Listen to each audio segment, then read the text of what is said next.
Stop drinking water the way you've been drinking it your entire life. I'm saying this not just as a doctor, I'm saying this as someone who just went through exactly what you're going through.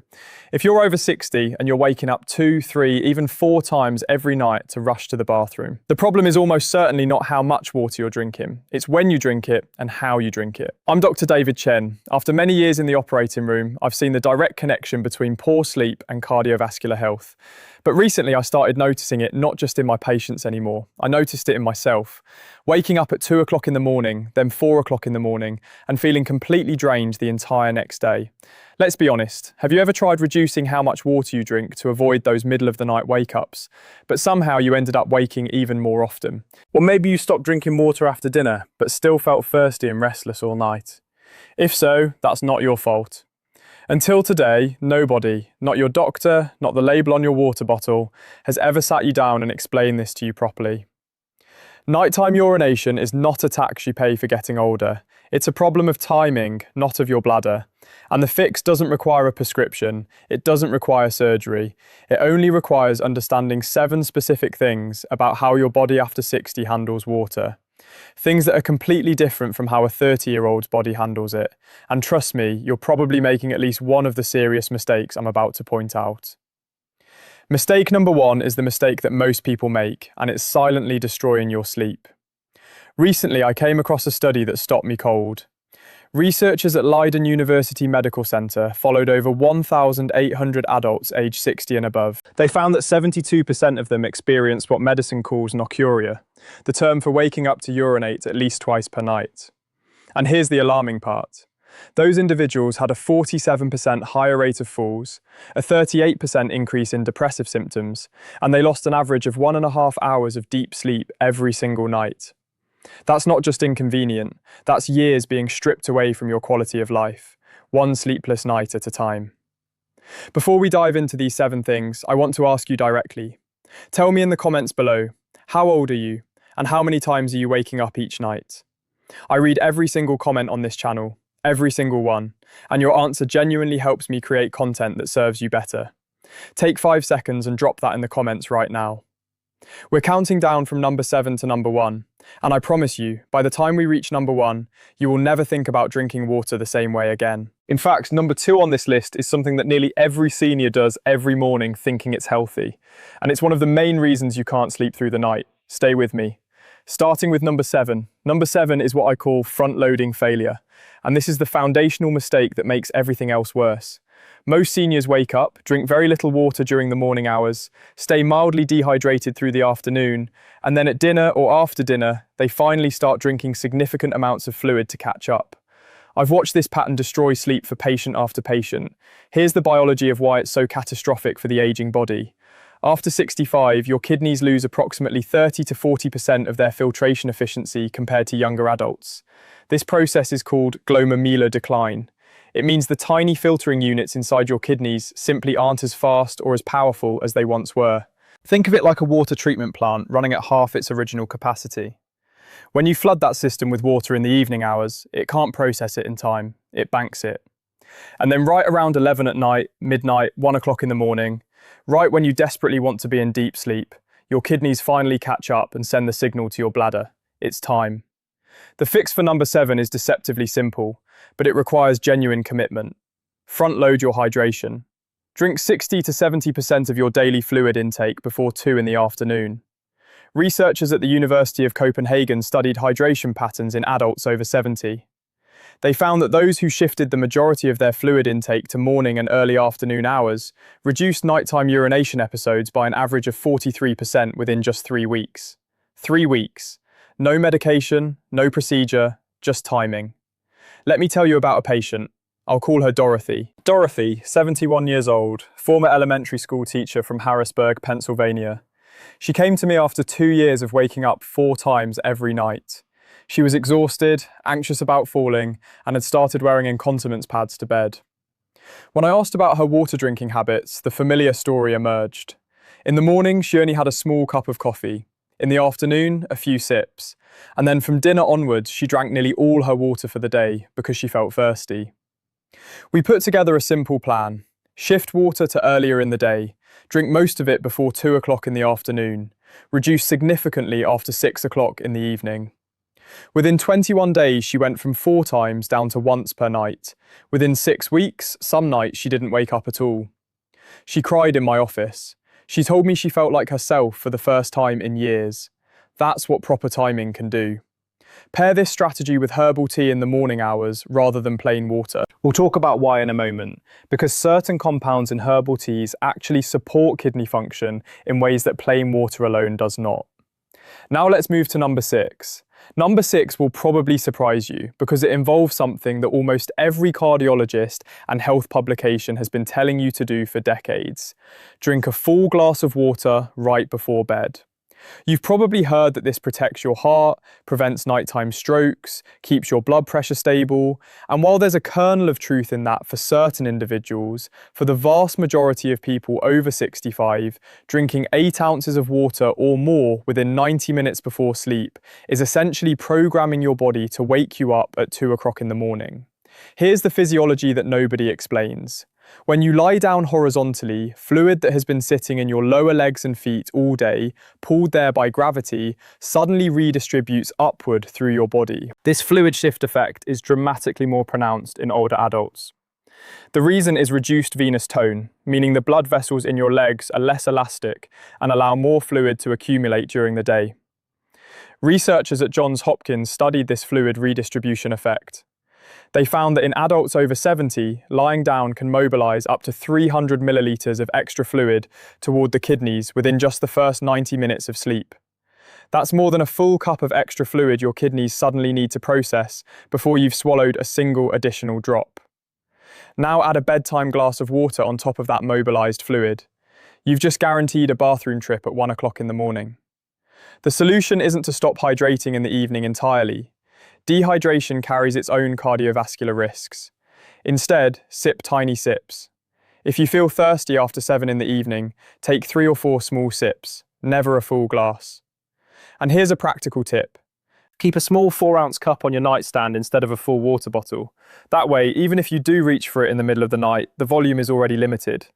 If you notice your legs are swollen in the evening or you see sock marks when you take them off, this is a sign you're retaining a lot of fluid. In that case, elevate your legs for 15 to 20 minutes before going to bed on a pillow or cushion.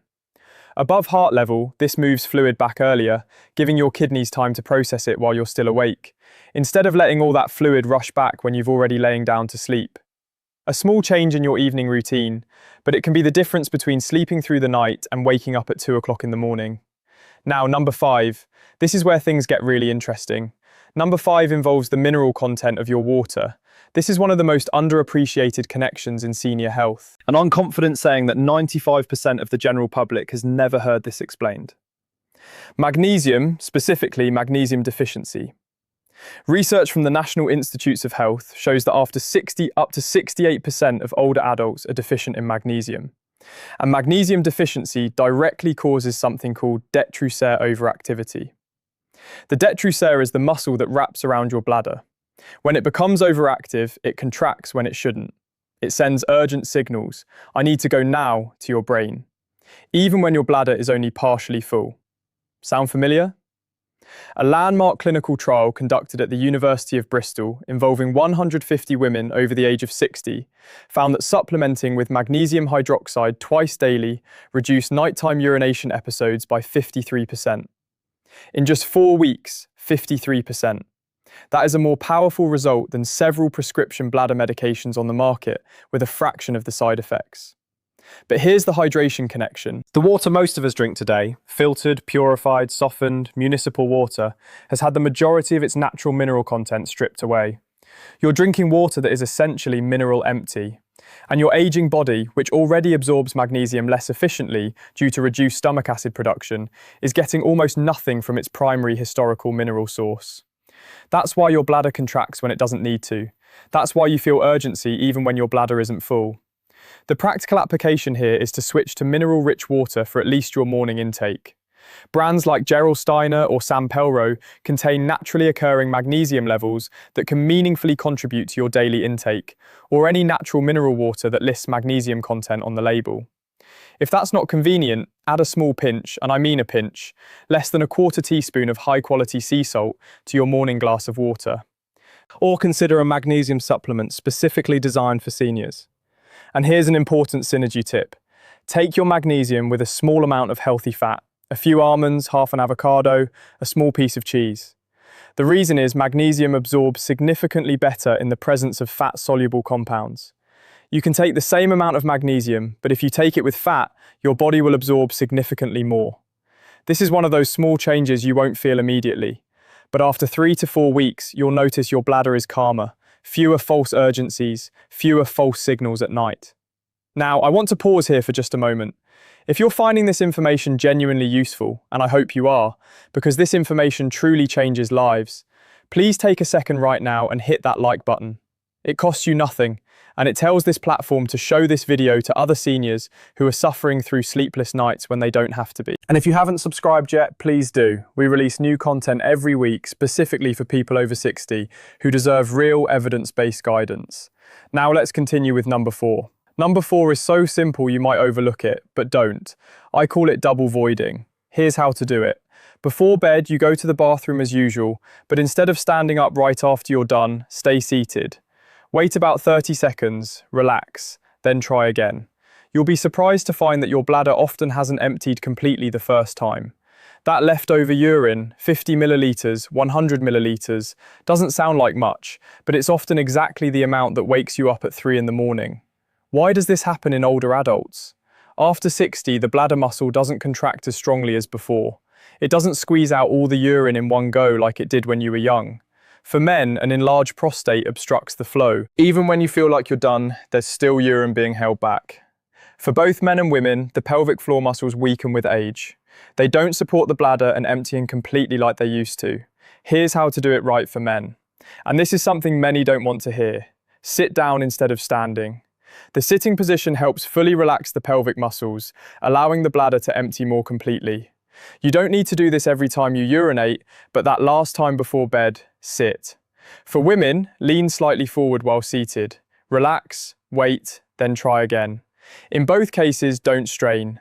Straining can actually be counterproductive. Just relax and wait. The synergy tip here is to breathe deeply while waiting. Inhale slowly through your nose, exhale slowly through your mouth. Deep breathing activates the parasympathetic nervous system, the rest and digest system, which helps relax the pelvic floor muscles much better than just sitting and waiting. 30 extra seconds in the bathroom before bed, that's all it takes, and it can eliminate a bathroom trip at 3 o'clock in the morning. Now number 3, this one involves something sitting in your kitchen right now. The hidden bladder irritants in your healthy drinks. This is something that took me years of clinical experience to fully appreciate. Most patients who came to me with severe nocturia weren't drinking irresponsibly. They weren't drinking alcohol in the evening. They weren't drinking coffee after lunch. They were doing everything they thought was right. Herbal tea in the evening to relax, coconut water for electrolytes, sparkling water to stay hydrated because they found plain water boring, fruit-infused water for extra flavour, and every single one of those beverages, when consumed in the evening, was silently irritating their bladder. Let me explain why. The aging bladder, especially after 70, undergoes an important change. The protective mucus lining inside the bladder thins by approximately 40% compared to its peak. This means the bladder becomes significantly more sensitive to chemical irritants. Compounds that a younger bladder would completely ignore begin to cause inflammation and urgency in the aging bladder lining. Citric acid found in all citrus fruits and their infusions is a potent bladder irritant. Lemons, oranges, grapefruits, tangerines, even passion fruit and tomatoes. Carbonation in sparkling water increases pressure inside the bladder, called intravesical pressure, and triggers urgency signals. Certain herbal teas, particularly those containing hibiscus, rosehip, or high doses of vitamin C, have the same effect. They're marketed as healthy, and they can be healthy, but not in the evening, not for an aging bladder. Let me tell you about a patient. I'll call him Raymond. Raymond, 74 years old, former engineer from Tucson, Arizona. He came to me after 3 years of practicing a healthy evening tea ritual that he was very proud of. Every evening he drank green tea with lemon and a splash of apple cider vinegar. He read somewhere that it was good for digestion. He was waking up 3 times every night and he was convinced he had a serious bladder condition, maybe cancer, maybe prostate. He was so worried that he was losing even more sleep from the anxiety. I asked him to do one simple thing. Eliminate every evening drink except plain warm water for 2 weeks. No tea, no lemon, no apple cider vinegar, just plain filtered warm water. 2 weeks later, he came back. Nighttime urination dropped from 3 times to once. He looked at me like I had just performed magic. But there was no magic. The culprit wasn't disease. It was the irritants he had unknowingly been pouring into his sensitive, aging bladder every evening for 3 years. The practical rule for number 3 is very simple. After 5 in the evening, your only beverage should be plain water. Not sparkling, not citrus infused or chamomile tea. Chamomile tea is one of the few herbal teas with actual clinical evidence for bladder calming properties. Not all herbal teas are the same. Research from Nagoya University in Japan found that chamomile extract reduced bladder muscle contractility by 28% in adult subjects.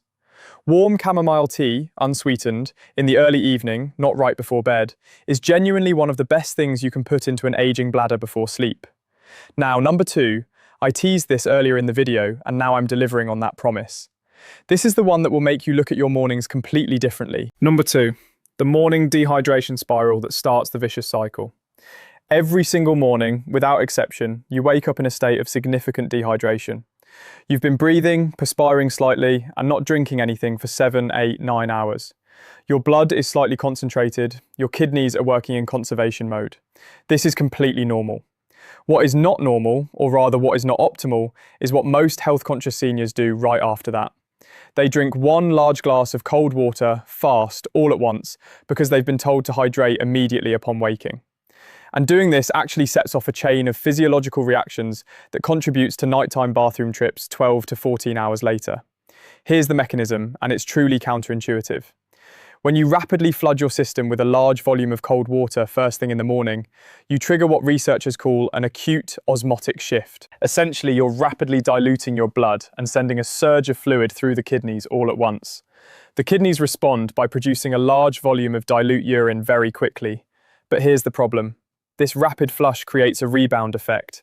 The hypothalamus, the brain region that regulates thirst and fluid balance, interprets this rapid dilution as a signal to suppress antidiuretic hormone called ADH. And what does suppressed ADH mean? It means your kidneys become less efficient at concentrating urine throughout the entire day. You produce more urine than necessary all day long and into the evening. Research from the Department of Nephrology at the University of Tokyo confirmed this. They compared 2 groups of adults over 65. Group 1 drank water slowly, small sips over about 30 minutes after waking. Group 2 drank a glass of water quickly, the way most people do. The result? The slow sipping group had 31% better ADH regulation throughout the day, and more importantly, they produced measurably less urine in the evening hours compared to the fast drinking group. Slow sipping in the morning is not a minor tweak, it's a fundamentally different hormonal signal to your kidneys. The practical application is simple. When you wake up, don't reach for a large glass of water and gulp it down. Instead, pour a small cup, about 6 ounces, and sip it slowly over 20 to 30 minutes while you do your morning routine, while you read the news, while you have breakfast. Then follow up with another small cup 30 minutes later. And here's an important synergy tip. Drink your morning water slightly warm rather than cold. Warm water absorbs across the gut lining approximately 20% faster than cold water. And it doesn't trigger the gastric shock response that cold water causes in older digestive systems. Systems that are already producing about 40% less stomach acid than they did in your 40s. This single change, slow, warm morning sipping rather than rapid cold gulping, is one of the most powerful bladder rhythm resets available to you. Try it for 14 days and watch what happens to your nights. And now, number 1, the single most powerful hydration strategy for eliminating nighttime waking. This brings everything I've shared with you together. Number 1, the 2-hour cutoff combined with the afternoon loading window. To understand why this works so powerfully, you need to know about a hormone that most people have never heard of. Your body has a natural urine production rhythm. This rhythm is controlled by a circadian hormone called arginine vasoprene, another name for the antidiuretic hormone, ADH, that I mentioned earlier. In healthy young adults, this hormone surges in the evening. It tells the kidneys to dramatically slow down urine production during sleep. The kidneys of a 25-year-old produce roughly 50% less urine at night than during the day. This is why young people can sleep through the night without needing to use the bathroom. But what changes when you get older? After 60, arginine vasopressin production declines. Researchers at the University of Amsterdam found that by age 75, the nighttime suppression of urine production decreases by up to 35%. What does this mean? It means aging kidneys produce nearly as much urine at 2 o'clock in the morning as they do at 2 o'clock in the afternoon. There's no longer a clear daylight difference. This condition is called nocturnal polyuria, excessive nighttime urine production, and it affects an estimated 77% of seniors with nocturna. This is not a bladder problem. This is a kidney circadian rhythm problem. And the good news is, you can directly influence it through hydration timing. Here's the protocol. Part 1. The 2-hour cutoff. Establish a firm fluid cutoff 2 hours before your intended bedtime. If you go to bed at 10 at night, your last meaningful drink of water, more than a few small sips, must be by 8 o'clock in the evening at the absolute latest. No exceptions. No, just one small glass. 2 hours means 2 hours. Part 2. The afternoon loading window. And this is the part that most people miss. To make that 2-hour cutoff sustainable and safe so you don't get dehydrated, you must hydrate aggressively in the window between 1 o'clock and 5 o'clock in the afternoon. This is your golden hydration window. Why this time frame? This is when your kidneys are operating at peak function, your bladder is awake and active, your body can process and eliminate fluid efficiently before the evening suppression window begins. Drink 40% of your daily water intake during this window. It sounds like a lot, but if you drink about 8 glasses of water per day, 40% means about 3 glasses in 4 hours. Completely doable. A clinical study published in the journal Neurology and Urodynamics followed 223 adults over 65. Those who followed this protocol, afternoon loading combined with a 2-hour evening cutoff, reduced nighttime urination episodes by an average of 61% within 30 days. 61%, nearly 2/3 of their nighttime bathroom trips, eliminated just through timing. No medication, no surgery, no devices. The synergy tip for number 1 is to pair your afternoon hydration window with a small serving of potassium-rich food. Half a banana, a few slices of cucumber, a small portion of plain yogurt. Why potassium? Potassium and water work together at the cellular level to optimize fluid distribution in the body's tissues. When these two work together, they reduce the amount of excess fluid that ends up in the bloodstream and therefore in the kidneys during evening hours. It's a partnership that the body responds to beautifully, especially in the aging system where cellular fluid balance becomes progressively less efficient after 65. Let me summarize number 1 for you. A firm 2-hour cutoff before bed. Load 40% of your water into the 1 to 5 in the afternoon window. Combined with potassium-rich food, those 3 elements done together create the most powerful change I've ever witnessed in controlling nighttime urination. This is what I want you to understand before this video ends, and I'm saying this from years of sitting across from patients who were exhausted, embarrassed, and convinced that waking up every night was simply what it meant to get older. It's not. Nighttime urination is not an inevitable tax on aging. It's a physiological pattern that can be corrected, and the correction doesn't begin in an operating room or a pharmacy. It begins with how you drink your water, when you drink it, and how you drink it. Dorothy got her nights back at 71, from 4 times waking up per night down to 0.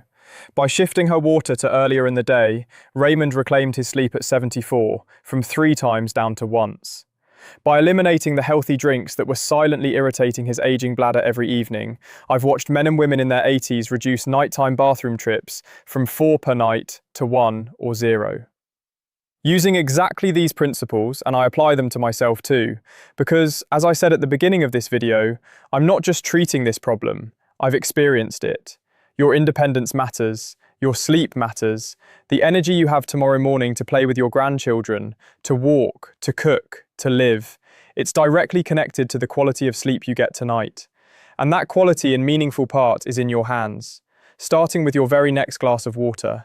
It's never ever too late to give your body the right information. If this video helped you, and I genuinely hope it did, please subscribe to this channel right now. Hit that subscribe button and the bell icon so you never miss a new video. We're here every week with evidence-based guidance designed specifically for people over 60. People who deserve to be treated as the intelligent, capable individuals they are. And now I want to hear from you. Leave a comment below and tell me of these 7 things which one surprised you the most, and which will you try first, the afternoon hydration loading window or the 2-hour evening cutoff. I read every single comment, and your answers help shape what I make next. See you in the next.